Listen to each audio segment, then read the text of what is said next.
10 Downing স্ট্রিটে যুক্তরাজ্য আওয়ামী লীগের উদ্যোগে একটি স্মারকলিপি দেওয়া হয়েছে। বাংলাদেশের বর্তমান পরিস্থিতি এবং বর্তমান ডক্টর ইউনূসের নেতৃত্বে যে রেজিম, শান্ত বাংলাদেশকে তারা অশান্ত করে দিয়েছেন। ল অ্যান্ড অর্ডার সিচুয়েশন নাই। বিশেষ করে ধানমন্ডির 32 নম্বরকে জ্বালিয়ে পুড়িয়ে সারকার করে দেওয়া হয়েছে।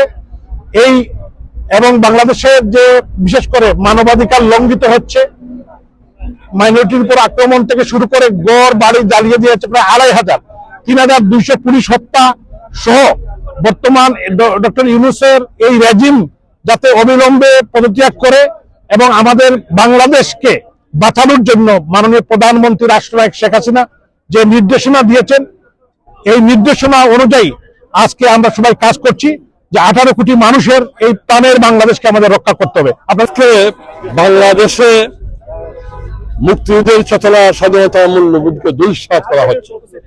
আমাদের স্বাধিকার থেকে স্বাধীনতা, আমাদের অস্তিত্ব, 7.5 কোটি বাঙালি থেকে আজকে 18 কোটি মানুষের অস্তিত্বের ঠিকানা, আত্মার ঠিকানা ধানমন্ডির 32 নম্বর বাড়িটি জ্বালিয়ে পুড়িয়ে ছাড়খাড় করেছে। শুধু 32 নম্বর বাড়ি নয়, আমাদের আওয়ামী লীগের এবং মুক্তিযুদ্ধের পক্ষের হাজার হাজার বাড়িঘর জ্বালিয়ে পুড়িয়ে ছাড়খাড় করেছে। এই জ্বালানোর কারণ হচ্ছে এই ইউনূসের প্রেতাত্মারা, জঙ্গি গোষ্ঠী, বিএনপি, জামাত, তারা বাংলাদেশকে একটু অশান্ত করতে চায়। মাননীয় প্রধানমন্ত্রী শেখ হাসিনার নেতৃত্বে যেই সাজানো গুছানো বাংলাদেশ, যেই শান্ত বাংলাদেশ, সেই বাংলাদেশকে তারা অশান্ত করতে চায়। মাননীয় প্রধানমন্ত্রীর নেতৃত্বে যে উন্নয়নশীল বাংলাদেশ, যে উন্নয়নের মহাসড়কে এগিয়ে গিয়েছিল বাংলাদেশ, সেই উন্নয়নের দাওয়া থেকে তারা পিছনের দিকে নিয়ে যেতে চায়। আমরা তার প্রতিবাদ জানাই এবং আমরা ইউনূস সরকার সহ এই রেজিমের আমরা অবিলম্বে পদত্যাগ চাই। সেই জায়গাটুকু আমরা আজকে ব্রিটিশ প্রধানমন্ত্রীর বাসভবনের সামনে যুক্তরাজ্য আওয়ামী লীগের নেতৃত্বে হাজার হাজার প্রবাসী বাংলাদেশকে নিয়ে আমরা সমাবেশ করেছি। আমরা ব্রিটিশ প্রধানমন্ত্রীর কাছে স্মারকলিপি দিয়েছি। আমরা ধানমন্ডির 32 নম্বর সহ বাংলাদেশে যে হাজার হাজার বাড়িঘর জ্বালানো হয়েছে, হাজার হাজার মানুষদেরকে হত্যা করা হয়েছে, নারীদের দর্শন করা হচ্ছে, আমাদের মাইনরিটি সম্প্রদায়কে হত্যা করা হচ্ছে, পুলিশ অফিসারদেরকে হত্যা করা হচ্ছে, সেই সকল হত্যার বিচার চেয়েছি। পাশাপাশি আমরা বাংলাদেশে যে গণতন্ত্রকে আজকে জঙ্গি গোষ্ঠী একটি জঙ্গি রাষ্ট্র পরিণত করতে চায়, আমরা মাননীয় প্রধানমন্ত্রী শেখ হাসিনার নেতৃত্বে গণতন্ত্র পুনরুদ্ধার চেয়েছি। পাশাপাশি আমরা ইউনূসের অবিলম্বে পদত্যাগ চেয়েছি। আর আমরা মাননীয় প্রধানমন্ত্রী জানান দিয়েছি যে আমরা বাংলাদেশের নির্বাচিত প্রধানমন্ত্রী যেহেতু শেখ হাসিনা এখনো বাংলাদেশের প্রধানমন্ত্রী, যেহেতু শেখ হাসিনাকে বাংলাদেশের সসম্মানে ফিরিয়ে এনে আমরা বাংলাদেশকে মাননীয় প্রধানমন্ত্রীর স্বপ্নের যে আধুনিক সমৃদ্ধ উন্নত বাংলাদেশ, যে স্মার্ট বাংলাদেশ, অসাম্প্রদায়িক বাংলাদেশ গড়ে তুলতে চাই। জয় বাংলা, জয় বঙ্গবন্ধু। আজকে আমরা এখানে ডাউনিং স্ট্রিটে সবাই একত্রিত হয়েছি। বাংলাদেশ আওয়ামী লীগের সমস্ত নেতা কর্মী সহ সকল সংগঠনের সকল আমাদের যে অঙ্গ সংগঠনের সমস্ত নেতা কর্মী আমরা উপস্থিত হয়েছি। আমরা 32 নম্বরে যে স্বৈরাচারী ইউনূস সরকারের যে নেতৃত্বে যে নির্লজ্জ যে সন্ত্রাস চালিয়ে জাতির জনক বঙ্গবন্ধুর সেই বাসভবনকে ভেঙে দেওয়া হয়েছে, আমরা এটা তীব্র নিন্দা জানাই। বর্তমানে বাংলাদেশের মানুষ একটি জায়গায় উপলব্ধি করেছে যে বর্তমান সরকারের আন্ডারে এই দেশ কোনোদিনই নিরাপদ থাকতে পারে না। বাংলাদেশের উন্নয়ন থেকে শুরু করে সমস্ত কিছু ধ্বংস করে দিয়েছে এবং আমরা মনে করি যে জননেত্রী শেখ হাসিনার নেতৃত্বেই এই দেশে নিরাপদ রাখা সম্ভব এবং শেখ হাসিনার নেতৃত্বে এই দেশের উন্নয়ন সম্ভব। আমরা সকলকে বলবো, সারা বাংলাদেশের জনগণকে বলবো জননেত্রী শেখ হাসিনার পক্ষে স্ট্যান্ড নেওয়ার জন্য এবং ওনাকে সাপোর্ট করার জন্য এবং দোয়া করার জন্য। আজকে আমরা এখানে কাস্টমার সাহেব ব্রিটিশ প্রধানমন্ত্রীর কাছে স্মারকলিপি প্রদান করেছি।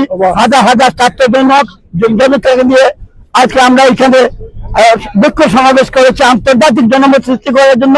আমাদের সুস্পষ্ট ঘোষণা, আগামী 26শে জুনের মধ্যে মাননীয় প্রধানমন্ত্রী জননেত্রী শেখ হাসিনাকে বৈধ নির্বাচিত প্রধানমন্ত্রী হিসাবে আবার বাংলাদেশে ফিরিয়ে প্রধানমন্ত্রী হিসাবে আমরা প্রত্যাবর্তন করাবো এবং এই নাস্তিক ইউনূসকে বিচারের আওতায় এনে সকল রাজাকার আন্দোলন থেকে বিচারের আওতায় এনে তাদের ফাঁসি দেওয়া হবে এবং ফাঁসির পর যদি বাংলার জনগণ চায় এই ইউনূসের কবরকে আমরা গণশৌচাগার অর্থাৎ পায়খানা বানাবো ইনশাআল্লাহ, যদি বাংলার জনগণ চায়।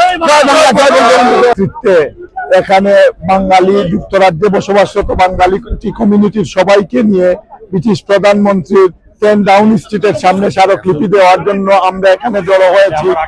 আজকে যে বাংলাদেশে যে মব জাস্টিস হচ্ছে, বাংলাদেশের যে 32 নম্বর ধানমন্ডি বঙ্গবন্ধুর যে বাসভবন ছিল, যে বাসভবন থেকে বাংলাদেশের স্বাধীনতার ঘোষণা দেওয়া হয়েছিল, যে বাসভবন থেকে বাংলাদেশকে স্বাধীন করা হয়েছিল, সেই বাসভবনকে বুলডোজার দিয়ে ভেঙে দিয়ে বাংলাদেশকে একটি আফগান রাষ্ট্রে জঙ্গি রাষ্ট্রে পরিণত করার যে পায়তারা চলছে, বাড়িঘর জ্বালানো হচ্ছে, তারই প্রতিবাদে আমাদের নেত্রী জননেত্রী শেখ হাসিনার নেতৃত্বে আমরা আজকে শান্তিপূর্ণভাবে বাংলাদেশে হরতাল পালিত করে যাচ্ছি। এবং আপনারা দেখেছেন যে সিলেটের বিভিন্ন বাড়ি বাসায় হামলা চালিয়ে বিভিন্ন জনদেরকে, নিরীহ মানুষদেরকে গ্রেফতার করা হচ্ছে এবং গর্ভবতী মহিলাদেরকে হত্যা করা হচ্ছে। তারই প্রতিবাদে আমরা আজকে এখানে স্মারকলিপি দিয়েছি। ধন্যবাদ ইউকে বিডিটিভি। আসলে আজকে আমাদের বাংলাদেশের যে নৈরাজ্যকতা, বাংলাদেশের যে অশান্তি, তারই প্রতিবাদে সুদখোর, জঙ্গিবাদ এবং বাংলাদেশের অস্থিরতার বিরুদ্ধে যুক্তরাজ্য আওয়ামী লীগের উদ্যোগে এবং বিভিন্ন কমিউনিটির নেতা, হিউম্যান রাইটস সহ প্রতিটা সংগঠনের পক্ষ থেকে আজকে আমরা 10 ডাউনিং স্ট্রিটে প্রধানমন্ত্রীর কাছে স্মারকলিপি দিয়েছি এবং অচিরেই এই সুদখোরকে বাংলাদেশ থেকে বিতাড়িত করতে হবে। জয় বাংলা, জয় বঙ্গবন্ধু। আপনারা জানেন আজকে আমাদের যে কর্মসূচি, বাংলাদেশ গভীর সংকটের মুখে আছে। এক অসাংবিধানিক এবং অবৈধ সরকার ক্ষমতা নিয়ে দেশকে ধ্বংসের পায়তারা করে যাচ্ছে। তারই প্রতিবাদে এই ইউনূস গংদের হটাওয়ের প্রতিবাদে বাংলাদেশ বাঁচানোর জন্য আমরা আজকে বাংলাদেশ আওয়ামী লীগ সহ প্রবাসী বাঙালিরা একত্রিত হয়েছি ইউনূসের পদত্যাগের জন্য। আজকে আমাদের দেশেও চলছে, আপনারা দেখেছেন। আমাদের এই কর্মসূচি অব্যাহত থাকবে যতদিন পর্যন্ত আমরা এই বাংলাদেশে এই অসাংবিধানিক সরকারকে না নামাতে পারবো। তাদের সময় ঘনিয়ে এসেছে, আমরা এর সর্বোচ্চ প্রতিবাদ জানাই।